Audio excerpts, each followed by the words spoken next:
Y verdaderamente Gálatas es un libro exageradamente bendecido. Y si podemos entender un poquito ese estudio, y yo los estudios los hago como de 4 horas y media. Entonces, pero me dijeron aquí que no dure tanto, entonces voy a durar 4 horas. No, no, no es cierto, no es cierto, estoy bromeando. Pero verdaderamente en este estudio que quiero darles, o en este capítulo que me tocó, el capítulo 3 del libro de Gálatas, yo quiero decirte la forma en la cual empieza Pablo. Vamos a leerlo para luego ya empezar a entrar en materia. Oh Gálatas insensatos, ¿quién los fascinó para no obedecer a la verdad? A vosotros, ante cuyos ojos Jesucristo fue ya presentado claramente entre vosotros como crucificado. Esto solo quiero saber de vosotros: ¿recibiste el Espíritu por las obras de la ley o por el oír con fe? Tan necios sois, habiendo comenzado por el Espíritu, ahora vas a acabar por la carne. Tantas cosas os habéis padecido en vano, si es que realmente fue en vano. Aquel pues que os suministra el Espíritu y hace maravillas entre vosotros, y lo hace por las obras de la ley o por el oír con fe. Así Abraham creyó a Dios y le fue contado por justicia. Sabed por tanto que los que son de fe, estos son hijos de Abraham. Y la Escritura, previendo que Dios había de justificar por la fe a los gentiles, dio de antemano la buena nueva a Abraham, diciendo: en ti serán benditas todas las naciones. De modo que los de la fe son bendecidos con el creyente Abraham. Porque todos los que dependen de las obras de la ley están bajo maldición, pues escrito está: maldito todo aquel que no permaneciere en todas las obras escritas en el libro de la ley para hacerlas. Y que por la ley ninguno se justifica para con Dios es evidente, porque el justo por la fe vivirá. Y la ley no es de fe, sino que dice: el que hiciera estas cosas vivirá por ellas. Cristo nos redimió de la maldición de la ley, hecho por nosotros maldición, porque está escrito: maldito todo aquel que es colgado en un madero. Para que en Cristo Jesús la bendición de Abraham alcanzase a los gentiles, a fin de que por la fe recibiésemos la promesa del Espíritu. Hermanos, hablo en términos humanos. Un pacto, aunque sea de hombre, una vez ratificado, nadie lo invalida ni le añade.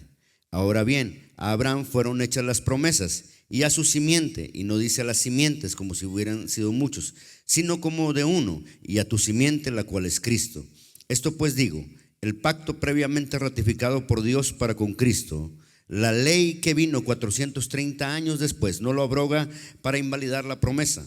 Porque si la herencia es por la ley, ya no es por la promesa, pero Dios la concedió a Abraham mediante la promesa. Entonces, ¿para qué sirve la ley? Fue añadida a causa de las transgresiones, hasta que viniese la simiente a quien fue hecha la promesa, y fue ordenada por medio de ángeles en mano de un mediador. Y el mediador no lo es de uno solo, pero Dios es uno. Luego la ley es contraria a las promesas de Dios en ninguna manera, porque si la ley dada pudiera vivificar la justicia, fuera verdaderamente por la ley. Mas la Escritura lo encerró todo bajo pecado, para que la promesa que es por la fe en Jesucristo fuese dada a los creyentes. Pero antes que viniese la fe, estábamos confinados bajo la ley, encerrados para aquella fe que iba a ser revelada. De manera que la ley ha sido nuestro ayo para llevarnos a Cristo, a fin de que fuésemos justificados por la fe. Pero venida la fe, ya no estamos bajo ayo, pues todos sois hijos de Dios por la fe en Cristo Jesús. Porque todos los que habéis sido bautizados en Cristo, de Cristo estáis revestidos. Ya no hay judío ni griego, no hay esclavo ni libre, ni hay varón ni mujer, porque todos vosotros sois uno en Cristo Jesús. Y si vosotros sois de Cristo, ciertamente el linaje de Abraham sois, y herederos según la promesa. Ya oramos a Dios. Entonces, el punto central de todo esto te lo voy a ir explicando poco a poco. El punto central es una promesa, pero la forma en la cual empieza Pablo, como es un estudio, te lo voy a contar de esta manera. Entonces, es un estudio. Dios usa a Pablo de una manera increíble. ¿Por qué? Porque Pablo es uno de los escritores más fuertes de la palabra. Pero ¿por qué se escoge de Dios a Pablo? Pablo era un judío de la dispersión. Entonces Pablo, como judío de la dispersión, Pablo no estaba en el pueblo de Israel. Pablo no vivía en el pueblo de Israel. Entonces el apóstol Pablo, Dios lo saca. Él es de Tarso, vive en Tarso, en una ciudad gentil, aquí arriba, Jerusalén está acá de este lado en el mapa, Tarso está aquí arriba, está entre Israel y Europa. Entonces, Pablo al momento de vivir en un pueblo latino, iba a decir, en un pueblo gentil, Pablo al momento de vivir en un pueblo gentil entendía muchas cosas de ellos, entendía muchas cosas y más. ¿Por qué? Fíjate bien, en el sentido es un estudio, vuelvo a decir, es un estudio. En aquel entonces Roma tiene el poder proverbio urbano, no sé si en todas las regiones. Si ustedes recuerdan, hay un proverbio urbano, no sé si solamente en México, que dice: todos los caminos conducen a Roma. Entonces, ¿por qué estaba este proverbio urbano? Porque verdaderamente todos los caminos conducían a Roma. O sea, Roma había ganado todos los lugares y cualquier lugar a donde llegaba un caminante era una colonia romana Israel, colonia romana Tarso, colonia romana fulanito de tal. Entonces todo era una colonia romana, por eso todos los caminos llevaban a Roma. Roma era la fuerza política y la fuerza militar, pero Roma se alía con Grecia porque Grecia estaba creciendo mucho en sabiduría. Eran la cuna de los grandes filósofos, de los grandes pensadores, de los grandes maestros. Entonces Roma se une con Grecia para que Roma sea el poder político y militar y Grecia es el poder de sabiduría y de enseñanza. Entonces por eso un judío tenía que aprender también un poco de griego y tenía que aprender un poco del lenguaje romano y de su lenguaje, el hebreo. ¿Por qué? Porque todas las cosas legales tenían que hacerse en griego. Entonces, de esa manera entendemos por qué el Nuevo Testamento está escrito en griego. Estamos en un estudio. Entonces ahí entendemos por qué el Nuevo Testamento está escrito en griego, porque griego era la fuerza. Entonces, ¿y por qué estoy diciendo todo esto? Porque era la cuna de grandes filósofos. Por ejemplo, estaba la escuela de Sócrates, aunque Sócrates no escribió ningún libro ni hizo una escuela, pero su alumno de él, que era Platón, él sí fundó la escuela que duró aproximadamente 400 años. Y toda esa enseñanza, toda esa filosofía que todavía hasta el día de hoy se estudia, se examina, y muchos países en leyes y en formas están guiados a través de esas filosofías que ellos pusieron. Fíjate bien, si todavía hasta el día de hoy impactan Sócrates, Platón, Aristóteles, que van ahí maestros y alumnos, todas esas filosofías nos regían todavía hasta el día de hoy. Hay pensamientos y cosas que nos rigen. Imagínate en los tiempos de Jesús o en los tiempos de Pablo.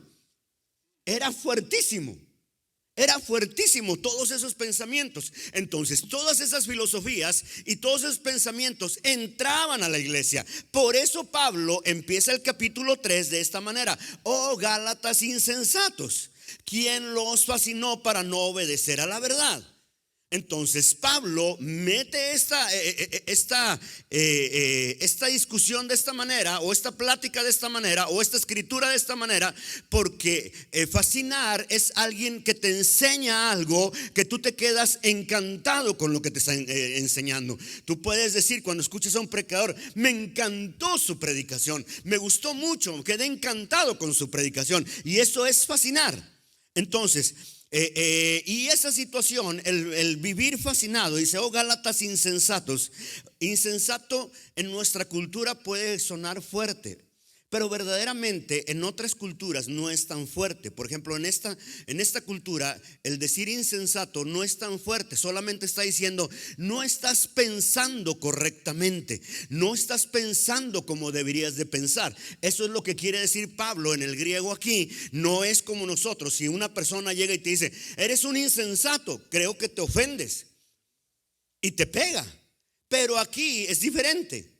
Aquí es decir, es que no estás pensando correctamente. Alguien vino y te fascinó lo que te dijo y te alejaste de la promesa. Entonces, hay un mundo en este punto. Pablo está viendo, no solamente aquí, sino en varios lugares. Este mismo punto lo dice en varias cartas. ¿Por qué? Porque la gente se estaba alejando verdaderamente de la promesa de Dios, de la enseñanza de Dios. ¿Quién los fascinó para no obedecer a la verdad? A la verdad.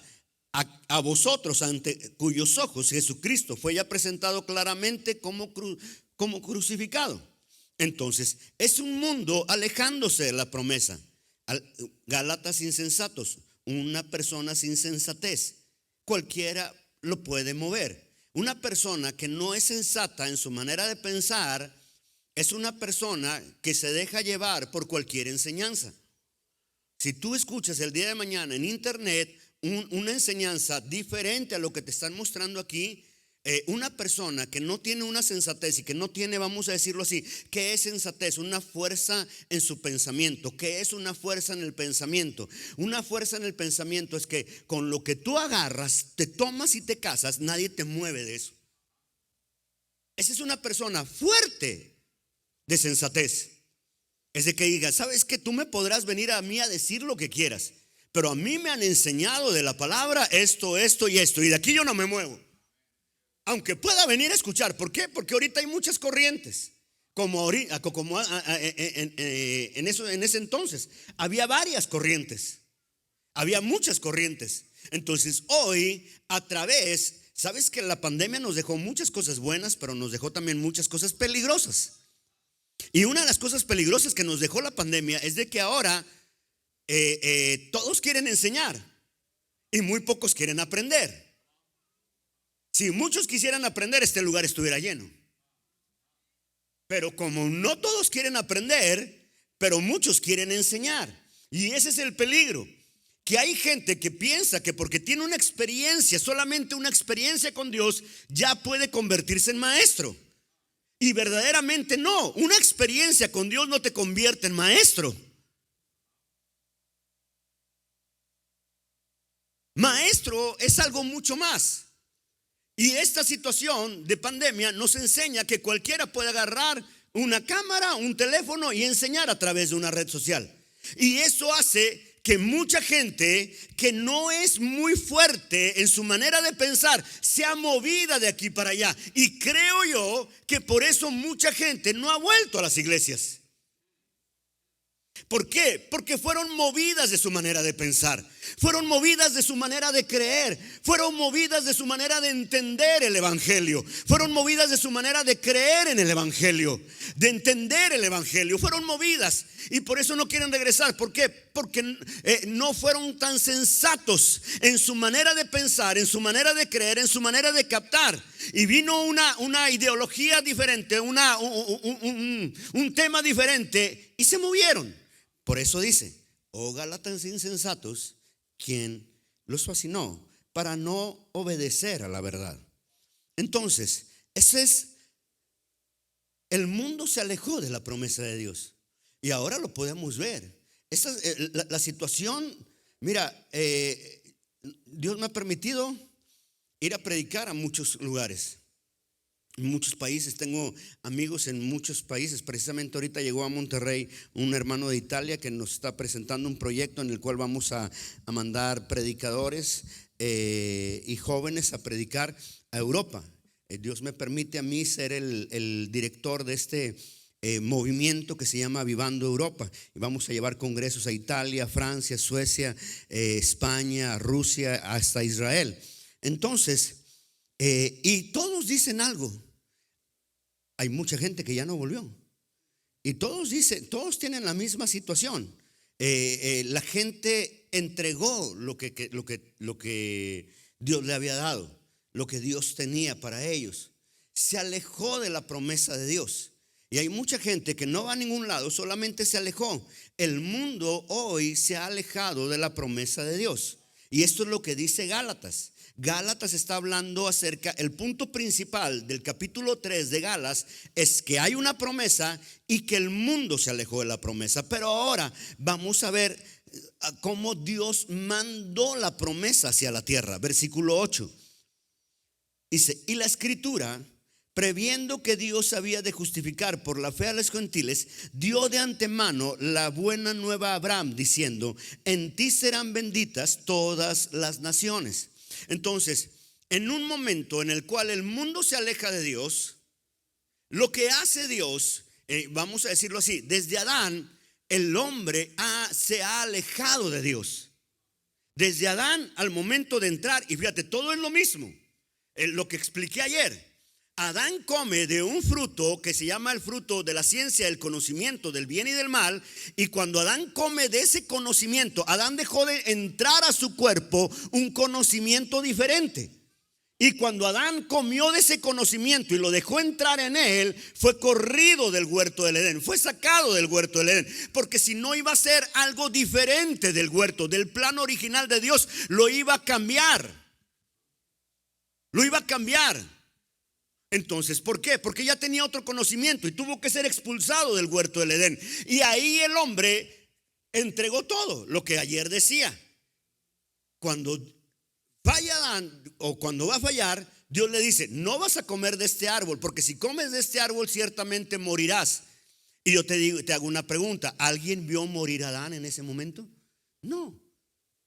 Lo que pasó es de que la palabra hebrea en morirás es la palabra mut, que quiere decir entregar. Entonces Adán entregó todo lo que era. Y ahí es donde el hombre perdió su promesa. Toda la promesa que Dios le había dado a Adán, la entregó. La entregó. Y lo que hizo Dios, previendo que el hombre siempre iba a tender a dejar la promesa de Dios, Dios de antemano se la da a alguien llamado Abraham. Dios se la da a alguien llamado Abraham y le dice: en ti serán benditas todas las naciones de la tierra. Y el versículo 15, fíjate bien lo que dice: hermanos, hablo en términos humanos. Fíjate bien cómo es Pablo. Hablo en términos humanos. Un pacto, aunque sea de hombre, una vez ratificado, nadie lo invalida ni le añade. Ahora bien, a Abraham fueron hechas las promesas. ¿Te fijas? A Abraham, un pacto que hizo Dios con Abraham, nadie lo va a quitar, nadie le va a añadir, nadie le va a poner nada, nadie le va a quitar nada, sino que el pacto que Dios hizo con Abraham se queda intacto por todo el tiempo. Dios le da el pacto a Abraham, se lo da a él. No solamente eso, versículo 18 dice: porque si la herencia es por la ley, ya no es por la promesa, pero Dios la concedió a Abraham mediante la promesa. Entonces Dios no se la dio la ley. Abraham fue, cuando Dios le da la promesa a Abraham, fíjate bien, todavía no había pueblo de Israel. Todavía no existía pueblo de Israel. El pueblo de Israel vino años después.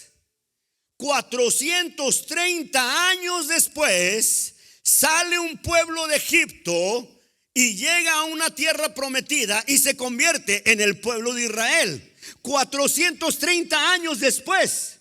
Así que cuando Dios le da aquí la promesa a Abraham, todavía no existía Israel. Y Dios ya le había dado la promesa. Así que la promesa no era solamente para Israel. La promesa que Dios le dio aquí a Abraham, le dijo: en ti serán benditas todas las naciones de la tierra. Así que tu nación, no importa de dónde vengas, está metida en esta promesa que el Dios de la gloria le da a Abraham. Y por eso se la dio a Abraham. ¿Por qué? Porque todavía no existía el pueblo de Israel.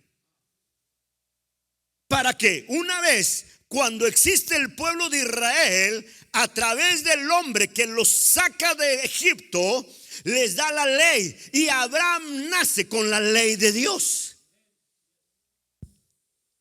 Pero a nosotros no tiene nada que ver.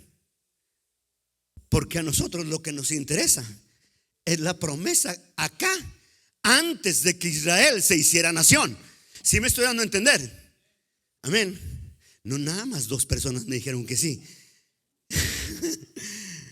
Sí me estoy dando a entender, ¿verdad? Si no, vamos a empezar desde el principio. Miren, abran su Biblia, vamos a leer. No, no es cierto.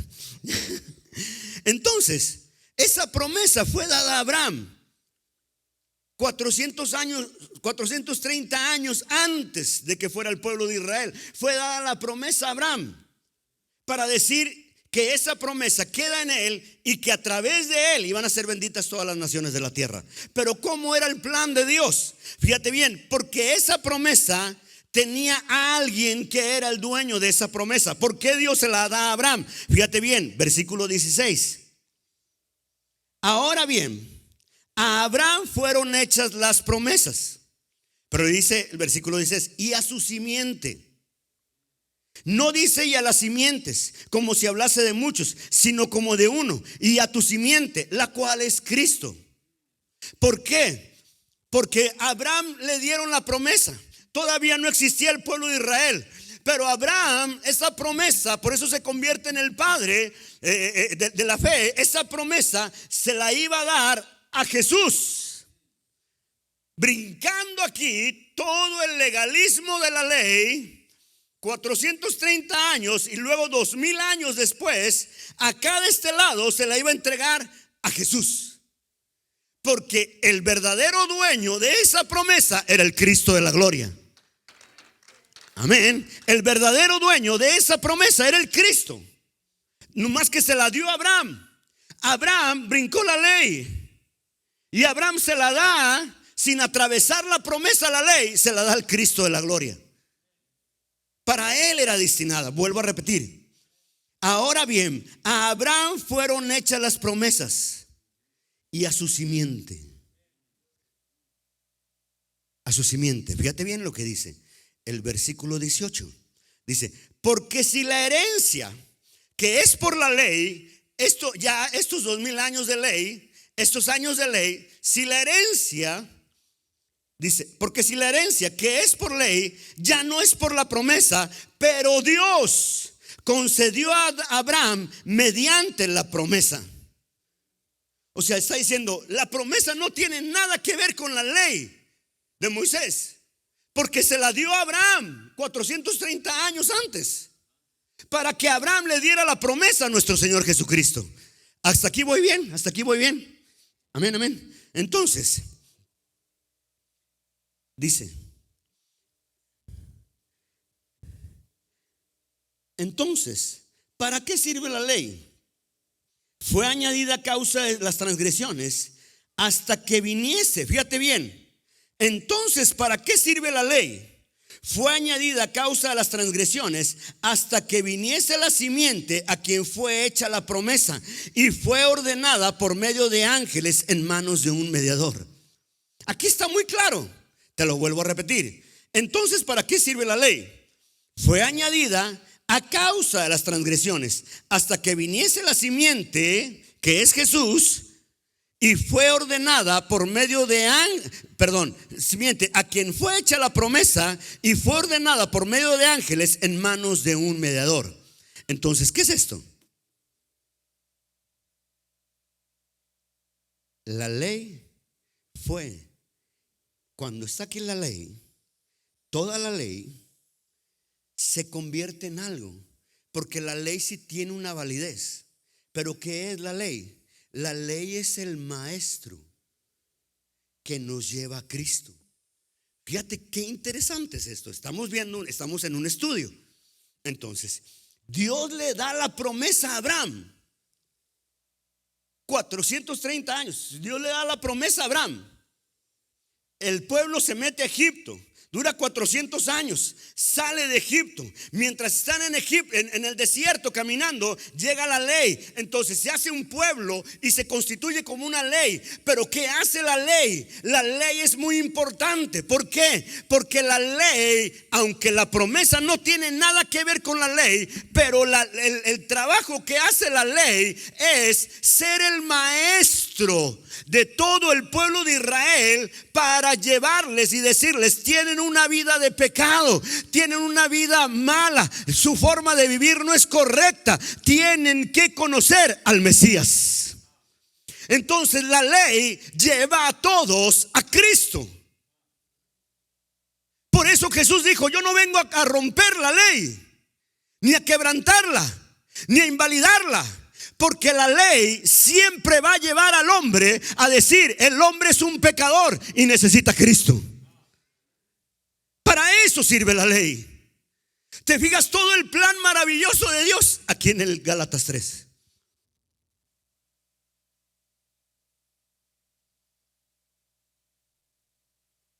Se escuchó una mosca. ¿Sí la escucharon?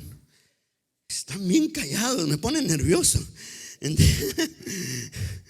Entonces,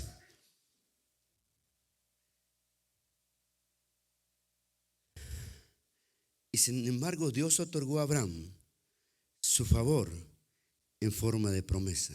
Porque si la herencia es por la ley, ya no es por la promesa, pero Dios concedió a Abraham mediante la promesa. Entonces, ¿para qué sirve la ley? Fue añadida a causa de las transgresiones nuestras. Fue añadida a causa de las transgresiones, hasta que viniese la simiente a quien fue hecha la promesa. Entonces, y ahora, el versículo 24 dice: de manera que la ley ha sido nuestro ayo. ¿Qué es un ayo en el griego? Un ayo es el maestro. Entonces dice: de manera que la ley ha sido nuestro ayo para llevarnos a Cristo, a fin de que fuésemos justificados por la fe. Este es el plan maravilloso de Dios. Dios le da la promesa a Abraham. 430 años se instituye Israel, la ley. Pero la ley lo que muestra es que se convierte en un ayo, en un maestro la ley, diciéndole al hombre: eres pecador, te falta el Mesías, te falta el Cristo. Y el Cristo viene 2000 años después aquí para recibir la promesa que era de Dios. Porque la ley lo único que sirve es para mostrarnos que estamos mal, que estamos en pecado y que hay un mediador, y ese mediador se llama Jesucristo. Y ese mediador llamado Jesucristo recibe la promesa de Abraham. Y ahora, ¿qué hace con la promesa? Ya que todo el mundo a través de la ley sabe que solamente hay un Cristo y que a través de ese Cristo está la promesa. Ahora, el Cristo era el dueño de la promesa, pero ¿para quién era verdaderamente señalada la promesa? Aquí está, versículo 14. Para que en Cristo Jesús, fíjate bien, para que en Cristo Jesús la bendición de Abraham alcanzase a los gentiles. Ah, está. O sea, la promesa era para ti. Siempre se trató de nosotros. Siempre se trató de nosotros. Siempre se trató de ti. La bendición y los ojos de Dios siempre están puestos sobre sus hijos. El plan nunca cambió. El plan siempre continuó. Siempre caminó hacia adelante. Pero hay que descubrirlo. Pero hay que verlo. Y nos hacemos bolas con la ley, nos hacemos bolas con la fe y la promesa, pero no, el plan de Dios era bendecir al hombre desde un principio, desde la vida de Adán. Pero como el hombre siempre se ha querido alejar de Dios, Dios le dio la promesa a Abraham. Y luego puso una ley que mantuviera todo en pecado, para decirle a través de la ley que solamente había un mediador, y ese mediador es el Mesías, es el Cristo de la gloria. Y a través de él entregarnos la promesa nuevamente a nosotros. Para que en Cristo Jesús la bendición de Abraham alcanzase a los gentiles, a fin de que por la fe recibiésemos la promesa del Espíritu. ¡Qué maravilloso! El plan y el proyecto de Dios para tu vida es bendecirte siempre. Es darte la promesa de Dios, es darte lo que el Dios de la gloria ya te ha prometido. Y eso es a través de Cristo. Y luego dice 22. Ya estoy acabando. Si me puede ayudar el hermano del teclado. El 22 dice: mas la escritura lo encerró todo bajo pecado. ¿Te fijas? Por eso todo está encerrado bajo pecado. Ahora lo podemos entender. Dice, más la escritura lo encerró todo bajo pecado. Por eso cuando una persona allá afuera te dice, es que para la Biblia todos estamos mal y todos lo hacemos mal. Es que sí, todo te lo encierra en pecado para que reconozcas a Jesús como Salvador. Para que reconozcamos nosotros que nuestra vida no es tan buena como creemos. En verdad te lo digo. Para que veamos nosotros. Tengo una predicación que puse encontrando la victoria en lugares inesperados. Y puse la humildad. Y encaro a la gente con la humildad. Y nos damos cuenta que muchas veces no somos tan humildes como creemos. Porque verdaderamente fallamos todos los días. Todos fallamos. Todos. O sea, me cuento entre ellos. Todos fallamos todos los días. No hay uno bueno, ni siquiera uno. O sea, todos fallamos de una u otra manera. Pero para eso tenemos a Cristo. Porque la Biblia todo nos lo maneja como pecado. Para eso fue. Para decirnos lo débil que somos. Pero que a través de esa figura maravillosa que es Cristo, a través de Él somos fuertes. No porque nosotros lo seamos, sino porque a través del Cristo de la gloria, Él es el que te hace fuerte. Él es el que te bendice. Él es el que te levanta. Él es el que te fortalece. Él es el que te da todo lo que necesitas. No porque tú seas bueno, porque Él es bueno.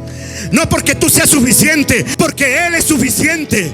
No porque tú seas muy santo, porque Él es santo. No porque tú seas muy bueno, porque Él es bueno. Por Él nosotros somos bendecidos. No por nuestros actos ni por lo que hemos hecho. No por lo que hacemos ni lo que pensamos. Por el Cristo de la gloria. Por Él somos bendecidos. Él es el que tiene la promesa para nosotros. Por eso dice, mas la escritura lo encerró todo bajo pecado, para que la promesa que es por la fe en Jesucristo fuese dada a los creyentes. Pero antes que viniese la fe estábamos confinados bajo la ley, encerrados para aquella fe que iba a ser revelada para este tiempo. Tú naciste en este tiempo. Te voy a decir una cosa. Tú naciste en el tiempo de la revelación. Tú naciste en el tiempo de la revelación de la fe, donde ahora por fe puedes hacer grandes cosas. Por fe puedes hacer grandes cosas. Y con esto acabo. Versículo 27. Porque todo lo que habéis sido bautizados en Cristo, de Cristo somos revestidos. Ese es un misterio maravilloso. Porque todos los que habéis sido bautizados en Cristo, de Cristo estamos revestidos. Ya no hay judío ni griego, no hay esclavo ni libre, ni varón ni mujer, porque ahora todos somos uno en Cristo Jesús. Cambió todo a través de la promesa. Y si nosotros somos de Cristo, ciertamente linaje de Abraham somos, y herederos según la promesa. Herederos según la promesa. Así que aquí con Dios y con la promesa ya no hay acepción de personas. Ya no hay judío ni griego, no hay esclavo ni libre, ni varón ni mujer, porque todos somos lo mismo delante de Dios y delante de la promesa de Dios. Y delante de la bendita promesa de Dios, tú la vas a recibir en el nombre de Jesús. La promesa fue hecha para ti. La promesa desde el principio se trató del hombre, del ser humano. Se trató de ti desde el principio, desde Adán. El Dios de la gloria hizo toda esta tierra, hizo todo este mundo tratándose de ti. Y desde ahí, aunque el hombre no quería nada con Dios, Dios dijo: yo voy a hacer un plan, y siempre se va a tratar de ellos, y se va a tratar para ellos. Y voy a poner la promesa, y la voy a poner fuerte, para que cada uno de ellos sea bendecido.